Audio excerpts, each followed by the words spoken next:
ओम श्री गणेशाय नमः। सभी गीता प्रेमी साधकों को सादर प्रणाम के साथ जय श्री कृष्ण। हम 11वें अध्याय का प्रारंभ कर रहे हैं। आज 11वें अध्याय का श्लोक क्रमांक 1। ओम श्री परमात्मने नमः। अथ एकादशोऽध्यायः। अर्जुन उवाच मदनुग्रहाय परमं गुह्यमध्यात्मसंज्ञितं यत्त्वत्तं वचस्तेन मोहोऽयं विगतो मम। अर्थात अर्जुन बोले, केवल मुझ पर कृपा करने के लिए आपने जो परम गोपनीय अध्यात्म विषयक वचन कहे, उससे मेरा यह मोह नष्ट हो गया है। इसकी व्याख्या साधक संजीवनी आधारित। भगवान की कृपा का अनुभव करके अर्जुन भाव विभोर हो उठे और कृपा का रहस्य प्रकट करने के लिए जब अत्यधिक प्रसन्नता से बोले, तब नियम का ख्याल न रहने से यह श्लोक 33 अक्षरों का आया है, जबकि गीता भर में अनुष्टुप छंद वाले श्लोक 32 अक्षरों के ही आए हैं। तात्पर्य है कि अत्यधिक प्रसन्नता होने पर नियम का ध्यान नहीं रहता।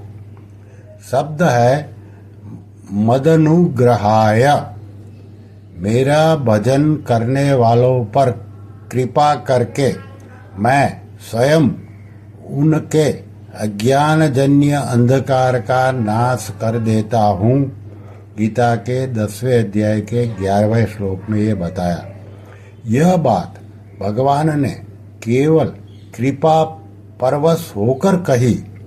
इस बात का अर्जुन पर बड़ा प्रभाव पड़ा, जिससे अर्जुन भगवान की स्तुति करने लगे। 10वें अध्याय के 12वें से 15वें श्लोक तक। ऐसी स्तुति उन्होंने पहले गीता में कहीं नहीं की।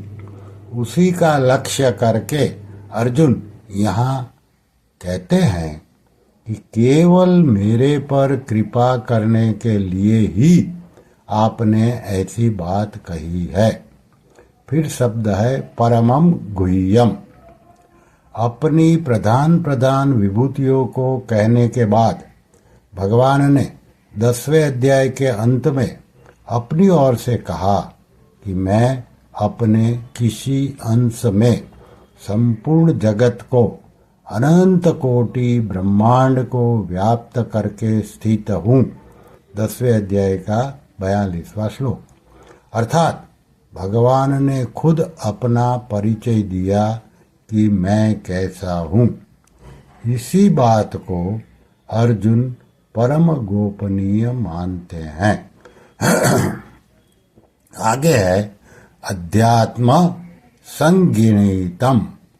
10वें अध्याय के 7वें श्लोक में भगवान ने कहा था कि जो मेरी विभूति और योग को तत्व से जानता है, अर्थात संपूर्ण विभूतियों के मूल में भगवान ही हैं और संपूर्ण विभूतियाँ भगवान की सामर्थ्य से ही प्रकट होती है तथा अंत में भगवान में ही लीन हो जाती है, ऐसा तत्व से जानता है, वह अविचल भक्ति योग से युक्त हो जाता है। इसी बात को अर्जुन अध्यात्म संगीत मान रहे हैं। फिर है यत्वयोक्तम वत्रस्तेन मोहोयम विगतो मम। संपूर्ण जगत भगवान के किसी एक अंश में है, इस बात पर पहले अर्जुन की दृष्टि नहीं थी और स्वयं इस बात को जानते भी नहीं थे। यही उनका मोह था।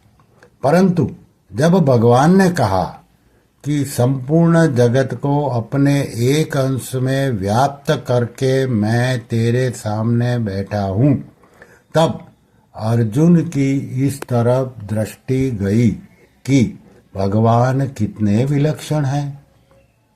उनके किसी एक अंश में अनंत सृष्टियां उत्पन्न होती है, उसमें स्थित रहती है और उसी में लीन हो जाती है, और वो वैसे के वैसे रहते हैं।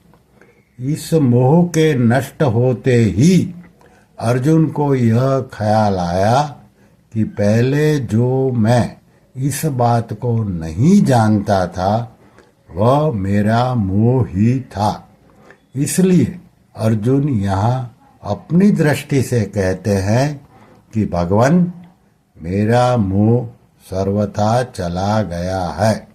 परंतु ऐसा कहने पर भी भगवान ने इसको अर्जुन के मोह नाश को स्वीकार नहीं किया, क्योंकि आगे 49वें श्लोक में भगवान ने अर्जुन से कहा है कि तेरे को व्यथा और मूढ़ भाव यानी कि मोह नहीं होना चाहिए।